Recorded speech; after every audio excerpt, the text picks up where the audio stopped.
Time for us to do some more problems with the cross product, a really important tool which from time to time will cross our paths because it's very useful, for instance, if we want to find things which are perpendicular, and we will want to find things which are perpendicular, as well as finding areas, which will come up later in our course. So let's make sure we get lots of practice. And so it's important that you do some practice. If you're far along with the video, consider making use of the pause button so that I can pause and catch my breath. And then once you need me, go ahead and unpause me. I'll catch up. We'll figure it out together. And the more you practice, the better you'll become. We'll become great together. All right. Well, let's begin. Our first problem says the following. Your company, we have a job. Yes. All right. Is making a special tetrahedral widget. In one corner, the three sides which come together all form right angles with each other and have lengths of 6 centimeters, 7 centimeters, and 10 centimeters respectively. You are in charge of making sure that you get the right amount of materials to cover the surface of this tetrahedron. So determine the total surface area of the widget. All right. Well, maybe it's like very expensive, whatever we're covering it with. So we want to make sure, look, we got to cover it. So we have to order enough, but we can't afford any extra. So we have to order just enough. Now, how do we go about understanding this? Well, let's think about what's happening. Let's try to draw our widget in space. Now, there's a really important thing here. It talks about one corner where we have the three sides come together. It forms right angles. I think that is going to help us a lot. So we think about, okay, what does it mean to have three sides? There's three surfaces, or three faces, if you will. And if we think about just sort of the space around us, we oftentimes see three surfaces coming together at right angles in corners.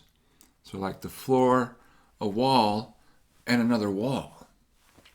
So we say, okay, that's how we should think of our shape here. So we're going to draw our little tetrahedron in space. So here's our corner. And now we're going to go out in our various three directions. Well, it doesn't matter which direction we go. So let's say this is 6, there is 7, and here is 10. And now we say, well, our tetrahedron is this shape right here.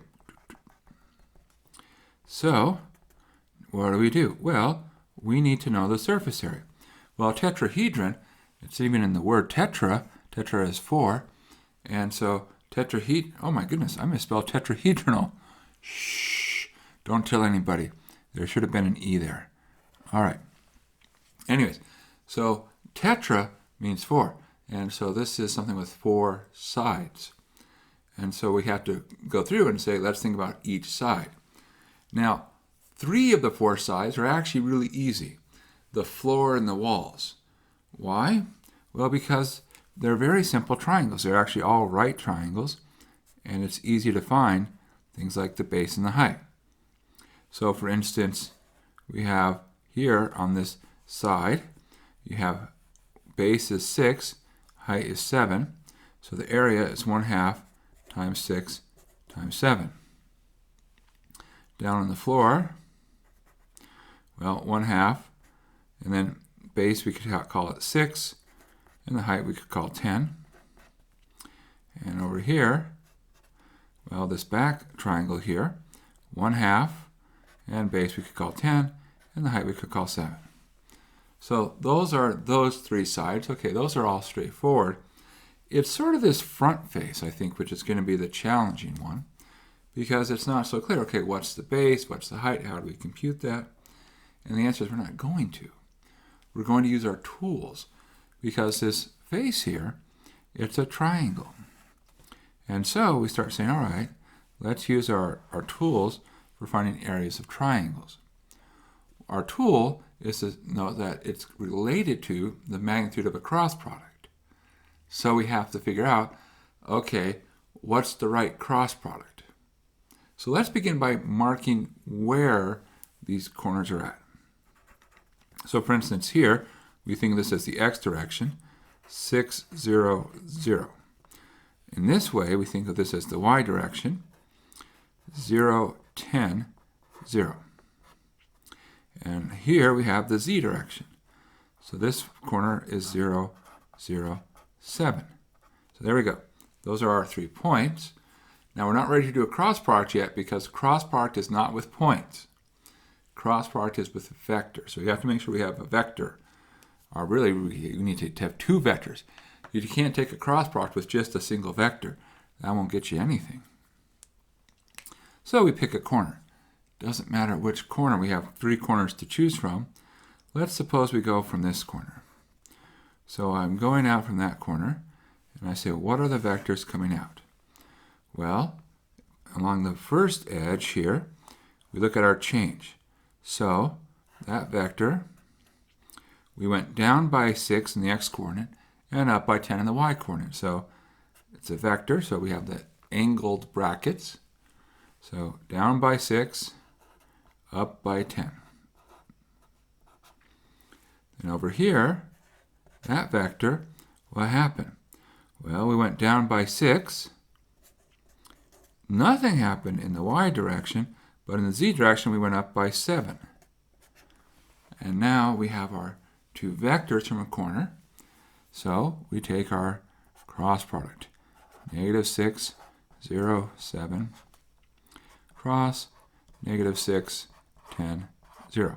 It doesn't matter which order we take our cross product in, because then we're going to take a magnitude, and so that will fix everything. So when we take a cross product, at least when I do it, I like to do it by remembering the method. Not a formula, but a method. So I say, well, ijk, first row, and the entries of the first vector is the second row. Entries of the third vector is the third row. I make this 3 by 3 determinant. And now we compute. I times 0 times 0. 0i. Okay, well that's great. J times 7 times -6. Minus 42j. K times -6 times 10. Minus 60k. Now, going in the other way. -6 times 0 times k. Well, that would be 0k, but remember we subtract, right? So minus 0k. Well, okay, 0 add or subtract doesn't really make a difference. Okay, so minus 0k.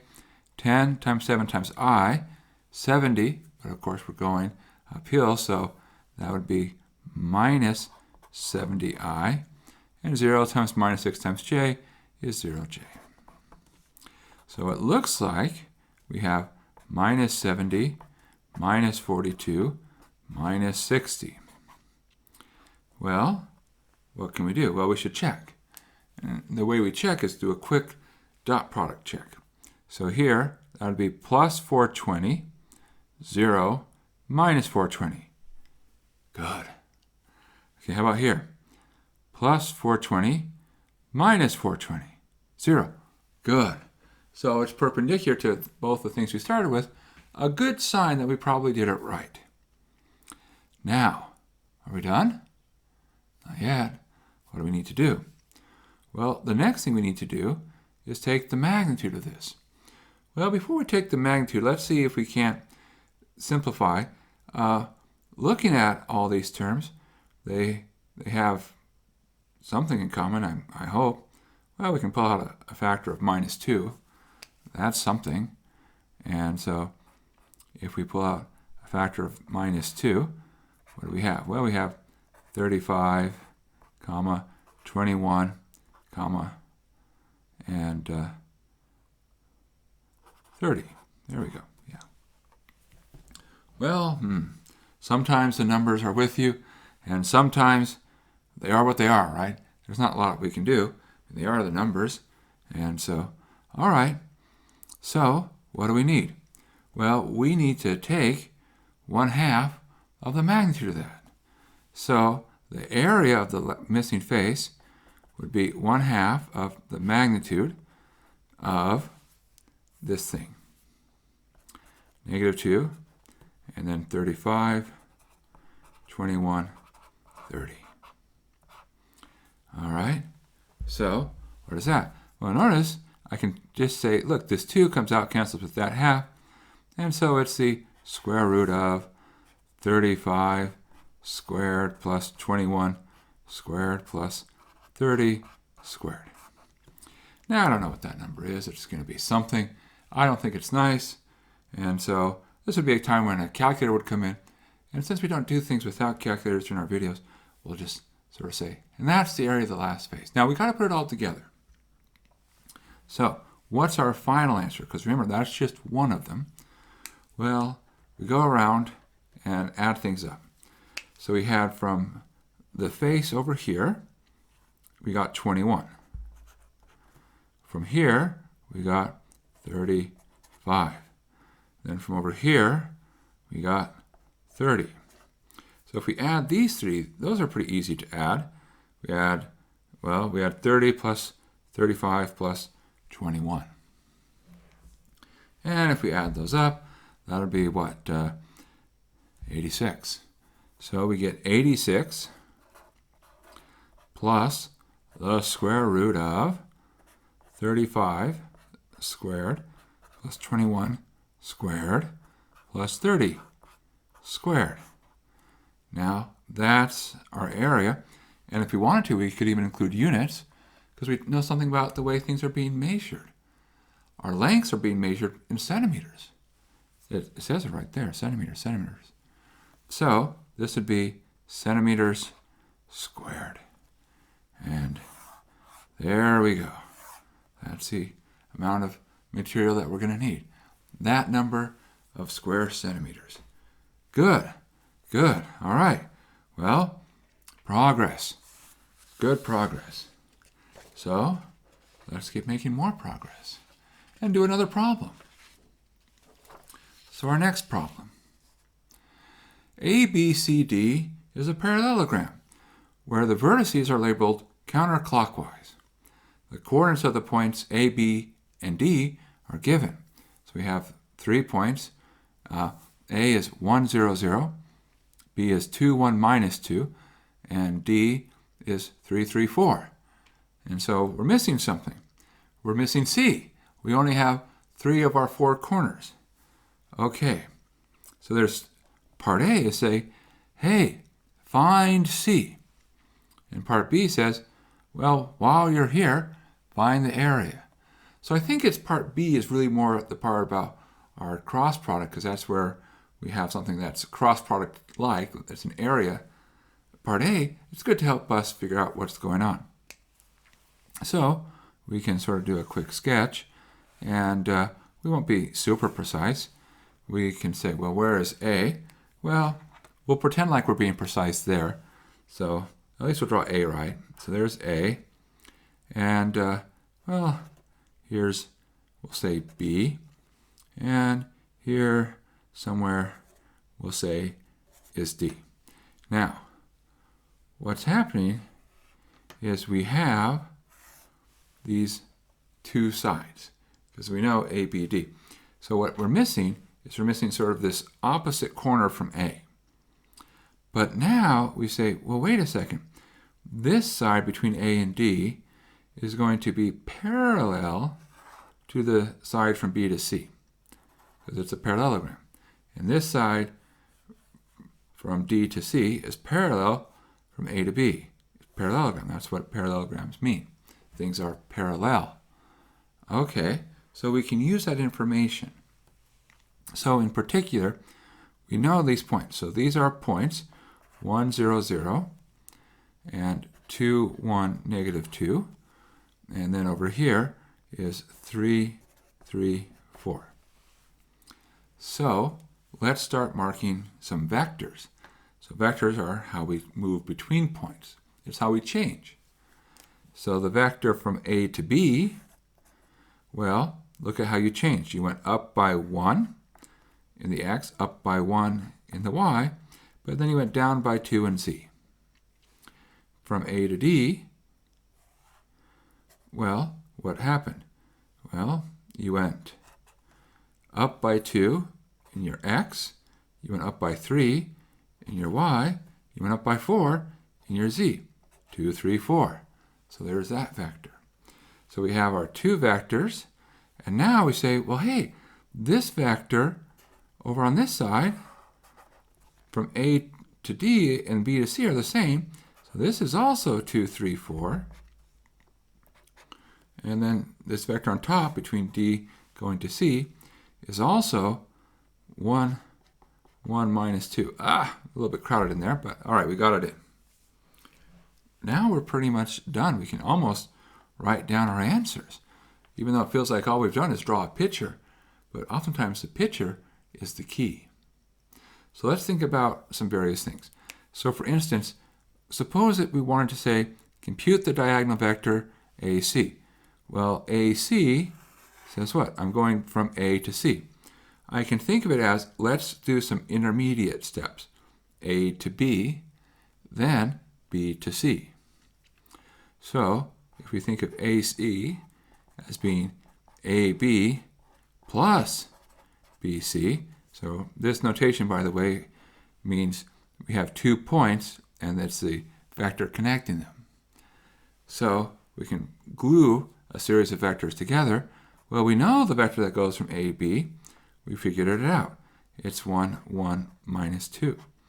And we know the vector that goes B to C. It's 2, 3, 4.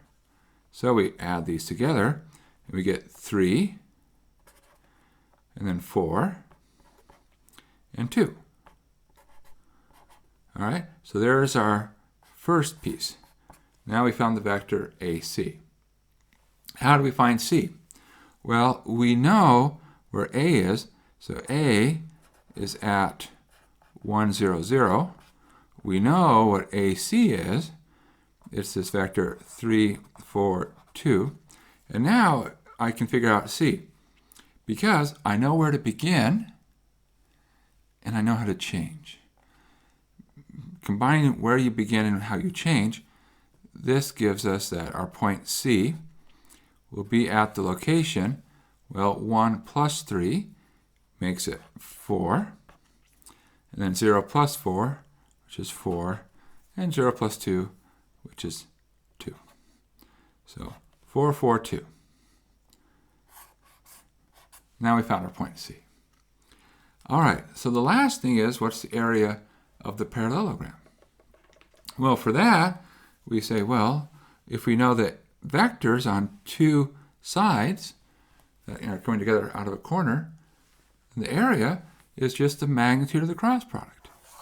So let's do our cross product. We'll have I, J, K.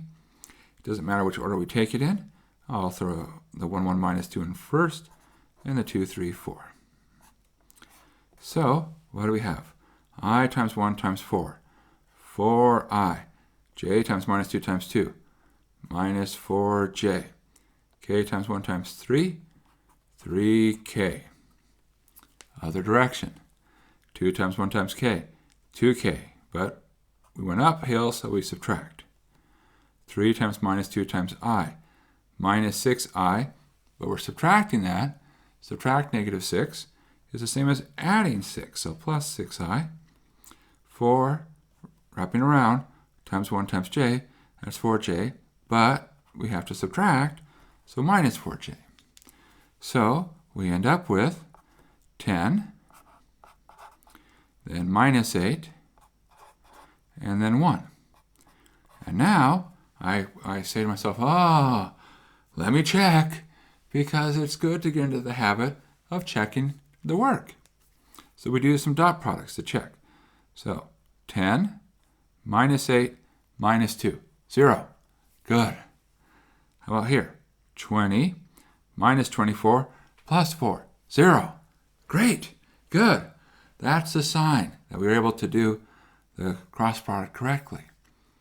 Now, the last thing is the area is the magnitude.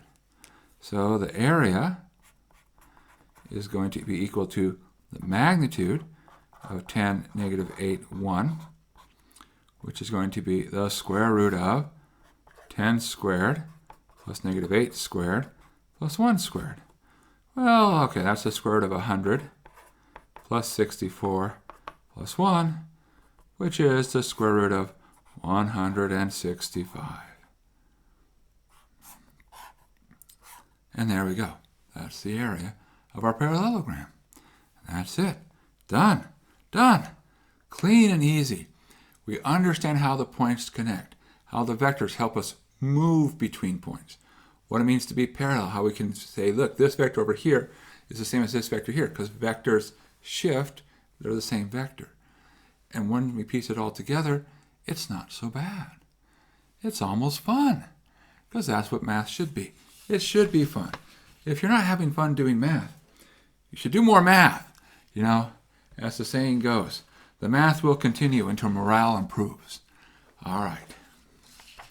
So, let's do some more. So now we have the following.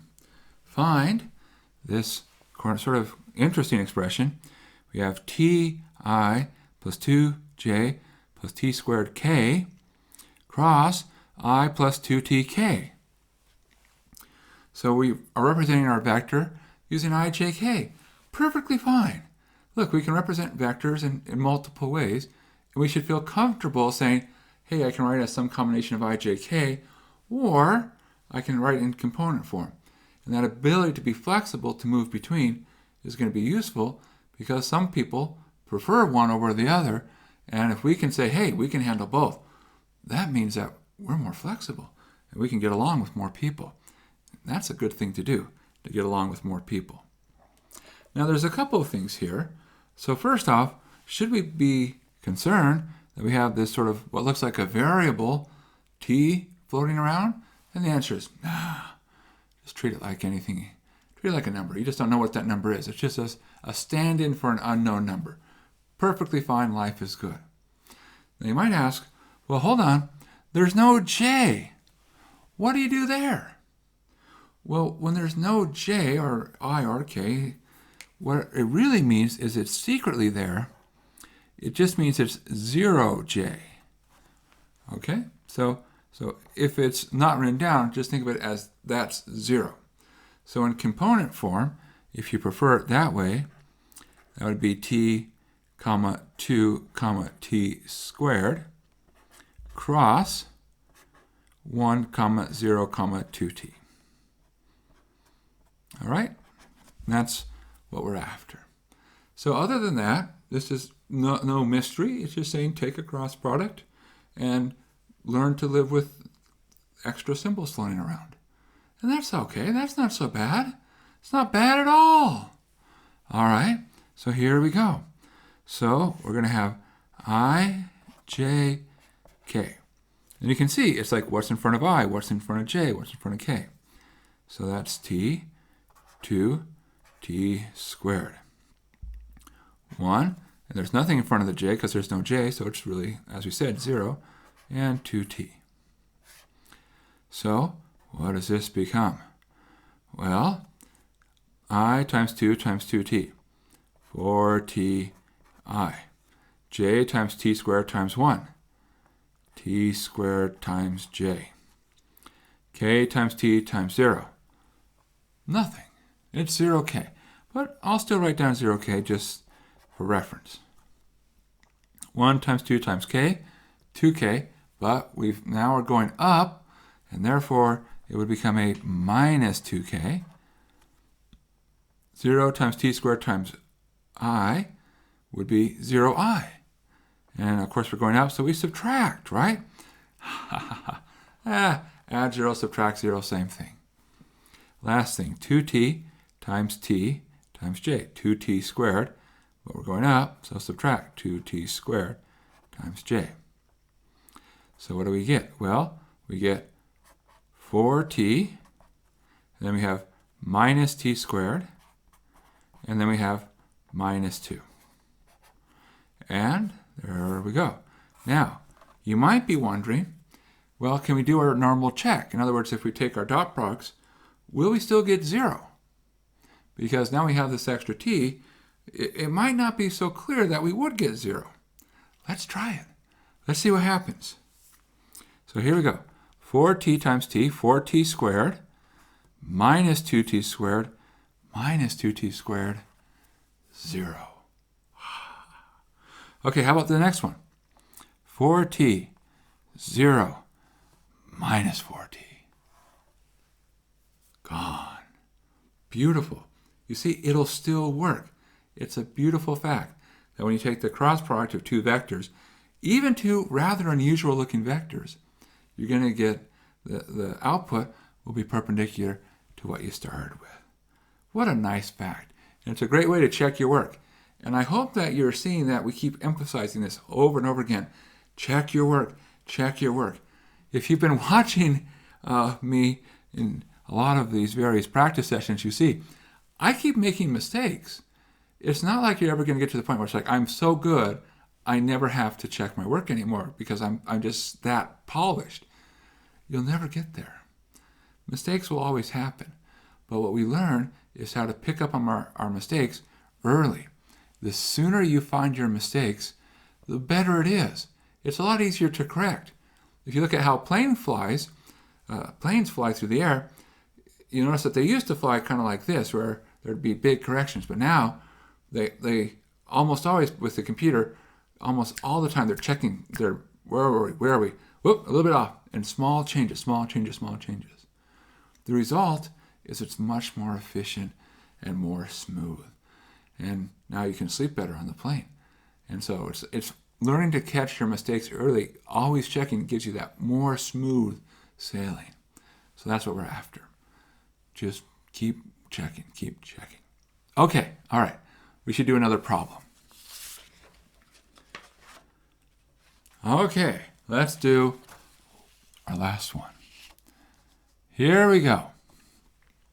Find the total volume and the total surface area of the parallelepiped with the vectors corresponding to the edges being u is 3, 1, 0, v is 3, 1, root 10, okay, and w is minus 1, 0, 0. Now, these vectors are probably not exactly what the picture is, but we're not worried about being precise. We just want to say, okay, let's think about what's going on. So we actually have two problems here. You can tell it's more than one because of the word and. So there's a volume problem, and then there's a surface area problem. Well, let's start with the volume. How do you find volume of a parallelepiped? Well, it turns out that one of the things we were able to show is that there's this really cool formula which says that the volume is, you take the absolute value because it has to be a positive number, and then you pick one of your vectors, doesn't really matter which one, you use w dot u cross v. And of course you can really interchange the u, v, w can go in any order in that equation. Now, how does that actually work? Well, the way you can actually do it is you write down the little 3 by 3 matrix. W goes in the first row, u goes in the second row, and v goes in the third row. It's very similar to the cross product because essentially there's a cross product built in. And the reason it becomes a dot product is you're replacing ijk by the entries of w. And so this is how you can find your volume. Now, technically, of course, be careful here. The determinant could be a negative number, so make sure you take the absolute value. So we have our vectors. So the first part is just saying, hey, compute your determinant. Okay, so let's do that. So we're going to take the absolute value of the determinant. So w, 3, 1, 0. U. Oh, whoops. I put u here. That's okay. No problem. Like I said, any order. L. Okay. So 3, 1, 0. 3, 1, root 10, minus 1, 0, 0. Okay, so what happens? Well, we're going to have the absolute value. 3 times 1 times 0, 0. 1 times root 10 times minus 1, minus root 10. 0 times 3 times 0, 0. Minus 1 times 1 times 0, 0.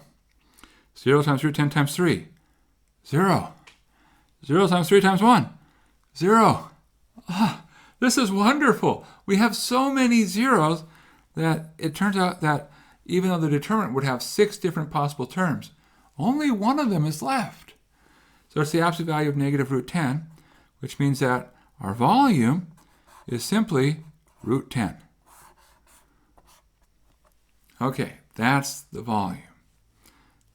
we got to do surface area. Now, how do we approach this problem? Well, for surface area, what we would do is we would say, hey, let's look at our surfaces.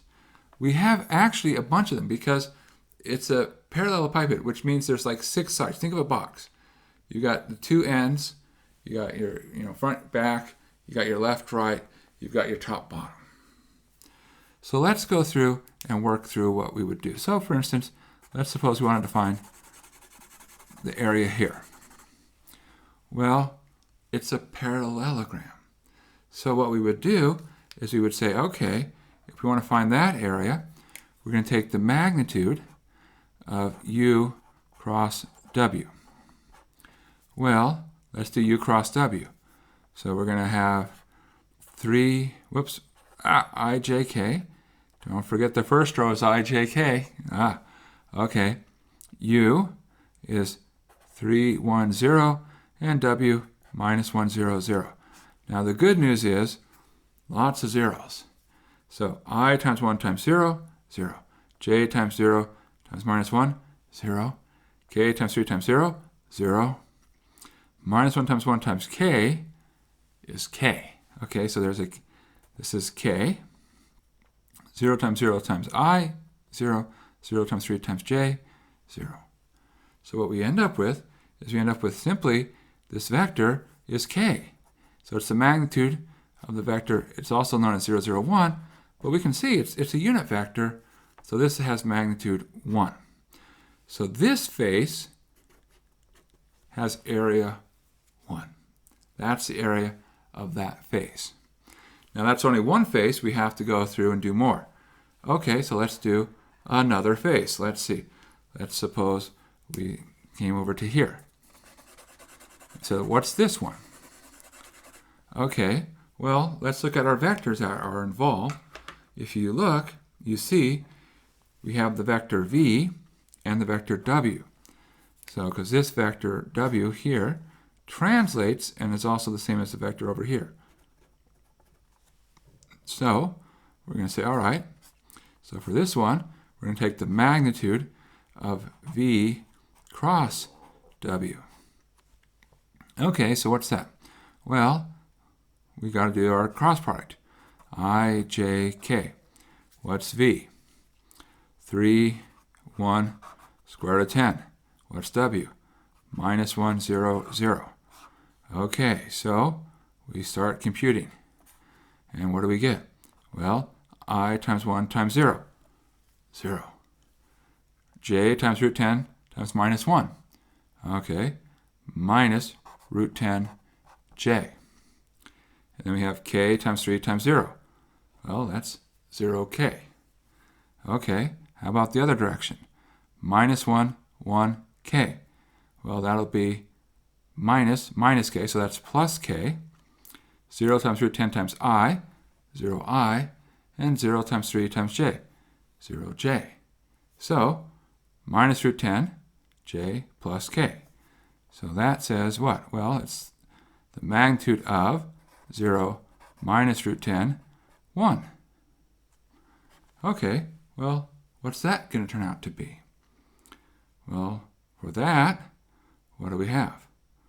Well, it's going to be the square root of minus root 10 squared, which is 10, plus 1, so it's square root of 11. So this face over here has area square root of 11. Now, one more face to go. What about the top? Okay, good question. What's happening with the top? Well, for that, what are our vectors? Well, our vectors, we have what? Well, here we have on this side, it's the same vector here, so it's u. And for this side, that's the same as v. So there we have v. So we're going to look at the magnitude of u cross v. So, all right, we're getting pretty good at doing our cross products, aren't we? Okay, so it's 3, 1, 0, 3, 1, root 10. So I times 1 times root 10, That's root 10 times I. J times 0 times 3, 0. K times 3 times 1 is 3K. Go the other direction. 3 times 1 times K, minus 3K. 1 times 0 times I, minus 0I. Root 10 times 3 times J. So that would be 3 root 10J. Or, if you look, it's root 10, comma, 3 root 10, comma, 0. Okay, well, let's see what that gives us. So the magnitude of that vector, root 10, comma, 3 root 10, comma, 0, would be the square root of, here we'd have 10, 9 times 10, 90, and then 0. Okay, add it up. That gets us to square root of 100, and square root of 100 is 10. So this side here is 10. Now notice that we've only found 3 sides, but the opposite sides are going to be equal to the ones that we've already found. So we just have to double each one. So we can say that our area will be what? Well, we're going to take 1 plus 10, which is 11, plus square root of 11, but then double. So double 11 makes 22 plus 2 square root of 11. And there we go. Whoop. There we go. That's our area. And we're done. Okay, well, thanks for coming and doing the practice. And keep coming. The more we practice, the better we get. And I can already feel like we're becoming better. And it's wonderful. Just imagine how it'll be in a few more weeks with more practice. Ah, fantastic, fantastic. See you again. Hey guys, I went a little bit too fast there, and I was looking back and I see, whoa, something's wrong. Remember, what should happen? Well, when we take a cross product of two vectors, the result should be perpendicular. But look, if I take a dot product, 3 root 10, 3 root 10, 0, that's not going to give us 0. A mistake has been made. So don't forget, double check your work. Well, where was the mistake? It came here. You see, when we go root 10 times 3 times j, it is 3 root 10j, but that should really be a minus. So this should be a minus going right there. Now the good news is, everything else turns out will be fine. Because once we square it, the minus goes away, and that's fine. But you got to be careful. That's why you check your work. Because you never know, if you're not paying attention, a little error might slip in. And we were lucky this time, it didn't change the answer. But what about next time? Well, that's why let's be careful. Let's check our work and take our time. And it also lets us savor it a little bit more. All right, well, keep going.